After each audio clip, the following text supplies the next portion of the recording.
સહજાન સ્વામી મહારાજની જય, અક્ષર પુરુષોત્તમ મહારાજની જય, ભગતજી મહારાજની જય, શાસ્ત્રીજી મહારાજની જય, યોગીજી મહારાજની જય.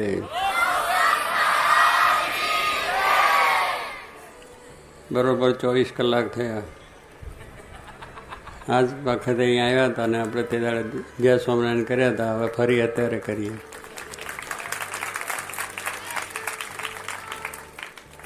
ભગવાન સ્વામિનારાયણનો દિવ્ય પ્રતાપ અને એમને જો કાર્ય છે અને હરિભક્તો કેવો રસ રેડેલો, એવા સુરવીર હરિભક્તો ભગવાન માટે બધું સમર્પણ કરવા તૈયાર થાય એવા ભક્તો અને એમની નિષ્ઠા સમજણની અહીંયા આગળ બાળકો, યુવકો, કિશોરોએ આપણને સંવાદમાં જણાવ્યો. કારણ કે ભગવાન જે કાર્ય કરવા આવ્યા હતા એ કાર્યનો આરંભ અહીંથી જ થયો તમારે, એટલે મોટા ભાગશાળી તમે. ભગવાન અક્ષરધામ સાથે લઈને આવ્યા હતા અને એ વાત દરેકને એમને કરવી હતી. એ મધ્ય મંદિરમાં બેસે અને ઉપાસનાનો માર્ગ પ્રવર્તન કરે એવી વાત મહારાજ અક્ષરધામમાંથી લઈને આવ્યા છે. એમના 71ની વાત કરી, પ્રથમના 71 કે હું અક્ષરધામમાં હું આવ્યો છું, અક્ષરધામ મૂર્તિમાન સાથે લાવ્યો છું, મુક્તોને લાવ્યો છું ને ઐશ્વર્ય લાવ્યો છું. એ વાત તમારે સમજવી ને બીજાને વાત કરવી. શ્રીજી મહારાજની આજ્ઞા છે આપણને. એ વચનાવતમાં મહારાજ કે તમે સમજો અને બીજાને વાત પણ કરો. કારણ કે આપણે વાત સમજ્યા છે, બીજાને ન સમજાવીએ તો પછી આપણે એટલી ખામી જ કહેવાય. નિષ્ઠા ક્યારે કે પોતાને જો નિષ્ઠા બરોબર થઈ, એ બીજાને નિષ્ઠા કરાવે તો પોતાને દ્રઢતા થઈ જાણવી. બીજાનું વ્યસન બહુ મુકાવીએ તો આપણું વ્યસન પછી જાય, દ્રઢતા થાય, વધારે વિશેષ દ્રઢતા થાય. 1 ને 2 ને 5 ને મુકાવો તો દ્રઢતા પોતાની થાય. એમ ભગવાનનો જે મહિમા છે અને એમનો જે નિષ્ઠા છે અને એની જે આ વાતો જે કરીએ એ જેટલું તમે બીજાને કરો એટલી દ્રઢતા તમારી થતી જાય. એટલે જ મહારાજે કહ્યું કે તમે તો સમજશો, તમે પોતાને પણ બીજાને પણ વાત કરતા રહેજો. અને આજે એ વાતો કરતાં કરતાં ઠેઠ અમેરિકા અને પ્રદેશના યુરોપના દેશો બધે પહોંચી ગઈ. દરિયા પાર જતી રહી.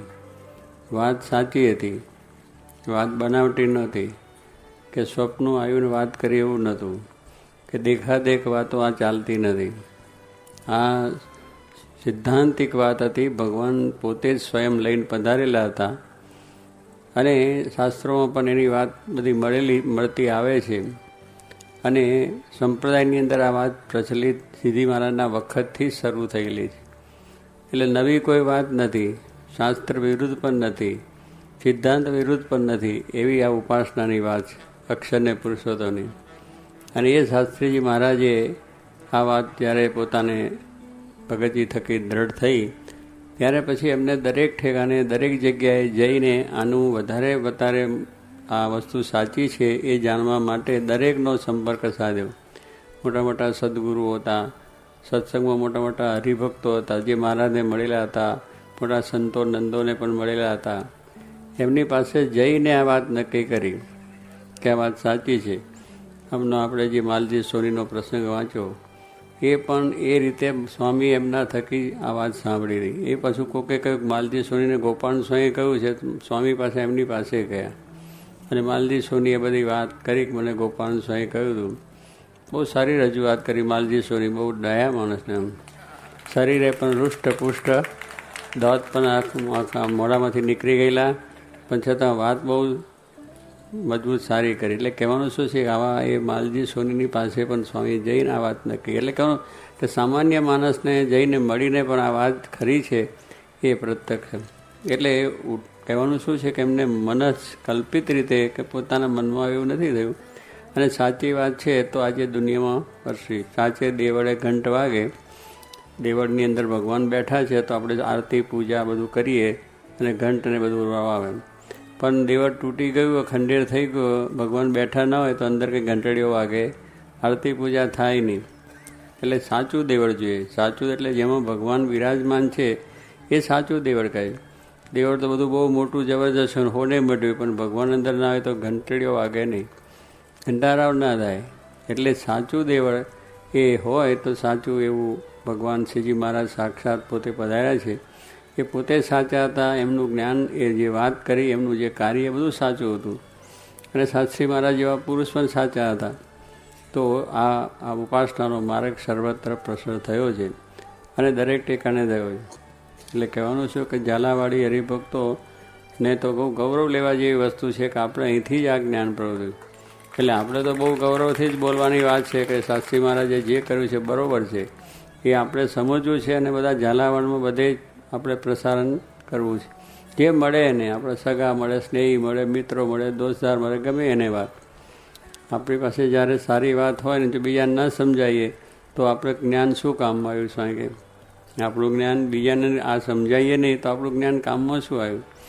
સ્વામી કે આપણી પાસે પૈસા છે, મિલકત છે, પણ ટાઈમે જો એને વાપરીએ નહીં તો એ મિલકત શું કામની? એ પૈસા નકામા થયા. એટલે જે વસ્તુ છે એ જ્યારે સમય માર્ગે શૂરવીર છે, પણ સમયે શૂરવીર પણ ના આવ્યું ને થાથા થાબડી થઈ ગયો તો શૂરવીર શું કામનો? સમયે તો એને શૂરવીરતા આવી જોઈએ ને. લડવા ગયો છે ને તે ઘડીએ પાછો પડે ત્યારે શૂરવીરતા શું કામ? તો બહુ હું આમ કરું તેમ કરું, પણ લડાઈના મોરચે જ્યારે પાછો પડે ત્યારે શૂરવીર ન કહેવાય. એટલે સ્વામી કે શૂરવીર તો જ્યારે સમયે એ શૂરવીરતાનું કામ થાય. એમ આપણી પાસે મિલકત છે તો સમય જ્યારે એને વાપરવાઈએ ત્યારે એ આપણું કામમાં આવ્યું. ને કે ધન પડ્યું રહે, દાટ્યું રહે, તે જમીનમાં દાટતા હતા, દાટેલું પડ્યું રહે, પણ સમયે એ વાપરવું જોઈએ. કોઈ પ્રસંગ બીજાથી જાય એમ આપણું જ્ઞાન છે. સ્વામી કહે છે એટલે ગુણાતીતાન સ્વામી આ વાત છડે ચોક કરી. ગુણાતીતાન સ્વામી બીજા બધા સંતો ભક્તોએ બરાબર જે તે કર્યું, પણ ગુણાતીતાન સ્વામી વાત છતરાઈ કરી. શ્રીજી મહારાજ સર્વોપરી સર્વ અવતારના અવતારી છે એ વાત શ્રીજી મહારાજ. કારણ કે ભગવાનના નજીકમાં નજીક રહેનાર ગુણાતીતાન સ્વામી મહારાજ અક્ષરધામમાં પણ મહારાજની સેવામાં છે. બીજે રૂપે ધારણ કરી રહ્યા છે, ધામ રૂપે બધાને ધાર્યા છે, મુક્તો અક્ષર હજારોનું બધાને, અને મહારાજની સેવામાં પાછા છે. તો કહેવાનું શું છે કે ભગવાનનો જે રદગદ અભિપ્રાય કે સિદ્ધાંત છે એ સમજે. એટલે મહારાજ કોણ છે ને કેવા છે ને ક્યાંથી આવ્યા છે ને શું એમનું મહત્ત્વ છે ને શું એમનો ઐશ્વર્ય પ્રતાપ છે એ ગુણાતીત સ્વામી છડે જો બધાને કહેવા માંડ્યા કે મહારાજ સર્વોપરી સર્વ અવતારના અવતારી સર્વ કારણના કારણ આવા એ મહારાજ છે. એવો જે મહિમા છે એ સ્વામીએ કહેવા માંડ્યો. બીજાને થોડું આડું આવે, કારણ કે ભણેલા ગણેલા હોય, બીજી રીતે વાતો સાંભળી હોય, બીજા દેવો ઉપાસનાઓ બીજી રીતે ચાલતી હોય, તો મહારાજને સર્વોપરી કહેવામાં જરા બીક લાગે કે આપણે કહીશું ને કોઈકનું મન પાછું પડી જશે.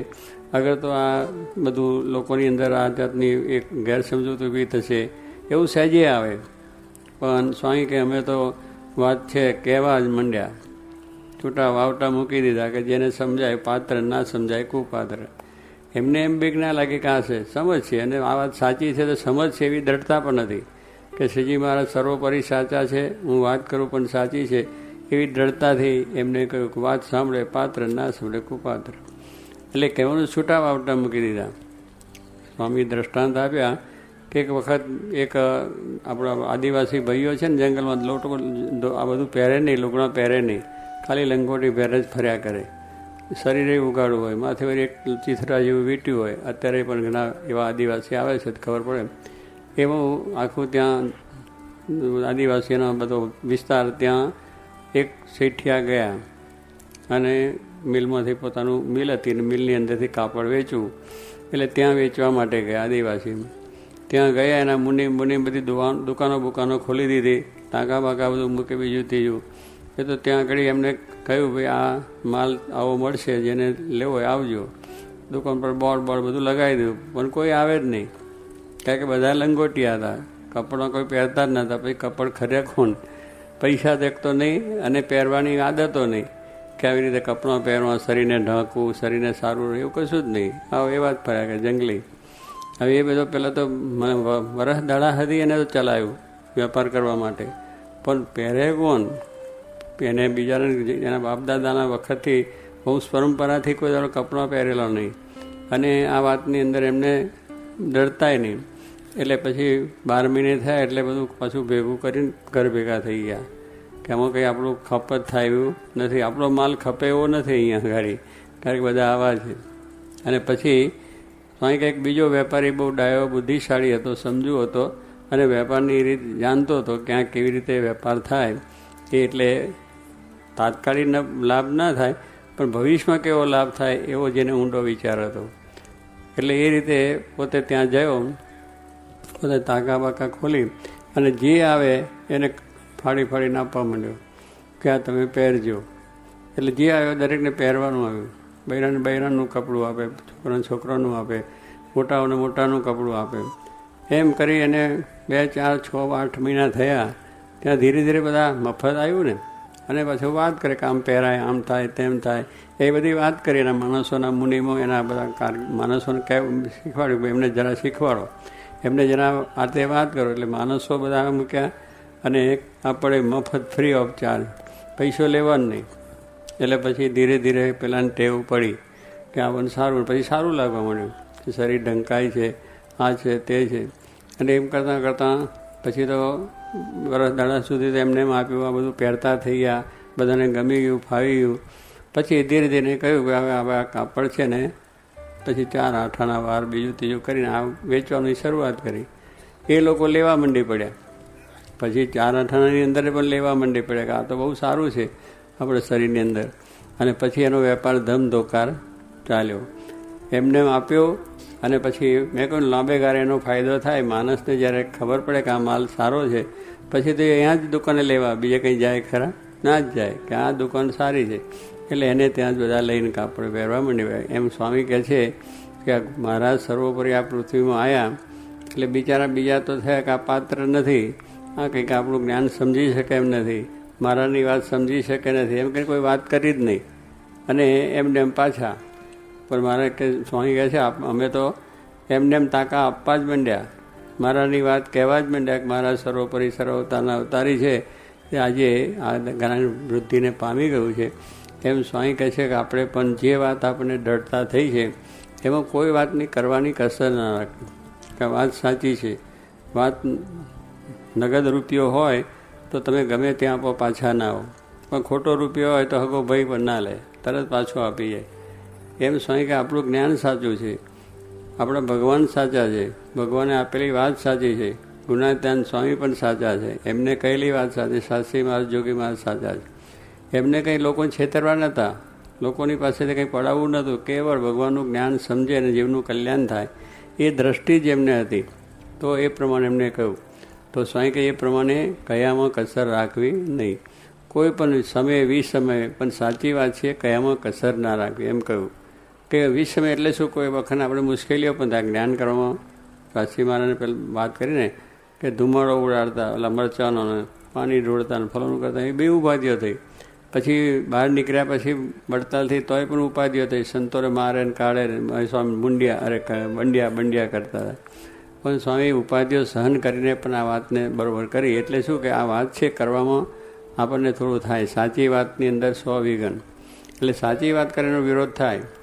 તમે રખડતા હોય, ફરતા હોય, એ તમને કોઈ ના કહે, પણ તમે ભગત થાવ એટલે કે કાલે ભગત થઈ ગયો, આમ થઈ ગયું, ફલાણું થયું, વિરોધ તમારો થશે. તમે સાચું જ્યારે તમને પ્રાપ્ત થાય ત્યારે તમારો વિરોધ થાય. પણ એ વિરોધને પણ સહન કરે તો કામ થઈ જાય. નરસિંહ મહેતા મીરાબાઈને પણ ભગત થયા તો એનો જ્યારનો પાલો આવ્યો. નરસિંહ મહેતા નાતે આખી વિરોધ કર્યો, દાદા ખાચેને એના સમાજે બધો વિરોધ કર્યો અને હેરાન ઠેર સુધી કરી નાખ્યા. એમ જે ભક્તો થયા છે એને ઉપાધિ આવી છે, કારણ કે વાત સાચી સમજાણી, એ માર્ગે ચાલ્યા એટલે લોકો વિરોધ કરવાના છે. પણ એની અંદર પણ જો આવી દ્રઢતા છે કે આ વાત સાચી છે, કરે રાખવાની, આપણે કરે રાખવાની, એની માટે સમજ્યા છે એની માટે. જો શાસ્ત્રીમાંની સાચી વાત હતી તો પછી બધાએ એમને સ્વીકાર્યા. આ જ્ઞાનનું અત્યારે કોઈ આવો વિરોધ કરતા નથી, સાધુને કોઈ વિરોધ કરતા હતા, હરિભક્તો નથી કરતા. પહેલાં તો હરિભક્તોને નાત બહાર મૂકી દે, એટલે બધાને ઉપાધિ હતી. પણ વાત સાચી હતી તો ધીરે ધીરે બધાને કોઠે પડી ગઈ. કોઠે શું કે આપણે કોઠે વાત પડે ને કે ભાઈ આ ખાવાનું કોઠે પડી જાય તો વાંધો નહીં, પછી કોઈ વાત વ્યવહારની સંસારની કોઠે પડે પછી ચાલે. એટલે કોઠે બરાબર પડી જાય અને પછી પચતું થઈ જાય ને. પેલું કોઠે ના પડ્યું તો ગાડા વાટે ઉલટી વાટે નીકળી જાય, પણ કોઠે વાત થઈ ગઈ એટલે પછી બધો પચે, સારી રીતે સારું કામ થાય. એમાં વાત જ્યારે કોઠે પડે પછી કોઈ વાંધો આવે નહીં. તારી એવી વાત કોઠે આપણને પાડી એ શાસ્ત્રી મહારાજ યોગીમાંનો પ્રતાપ છે. આવું અદ્ભુત આપણું જ્ઞાન છે, માયા પરનું જ્ઞાન છે અને આ માયા પર થવાની વાત છે. એટલે આ જ્ઞાન છે તેનાથી જ માયા પર થવા છે. તો આ જ્ઞાનની બહુ મહત્તા છે, વિશેષતા છે સમજવાનું. આપણે આપણા વડવાઓએ જે અહીંયા કહ્યું ઝાલાવાડના ભક્તોનું આખ્યાન, એ વંશમાં આપણે છે, એ સમાજમાંથી આપણે છીએ. તો આપણે એ વાતની ગૌરવ રાખી અને વાતને બરોબર સ્વીકારી અને આ વાત કરે જ રાખવું. આપણા બાળકો છે, અત્યારથી બાળકોમાં પણ આ સંસ્કાર નાખવા. જો આ બાળકો અત્યારે કર્યું તો શું, અત્યારથી આ સંસ્કાર, એટલે જોગી મહારાજ એટલા માટે તો બાળકોથી જ લીધી વાત કે બાળકોથી સંસ્કાર નાખો. એ જો આ સંસ્કારી થશે તો આગળ ઉપર એ પણ સત્સંગી બનશે. એ કિશોરો છે, યુવકો છે, એવા બધાની અંદર વાત એમને એટલા માટે કરી કે વાત સાચી છે, માટે દરેકને સ્વીકારશે તો થશે.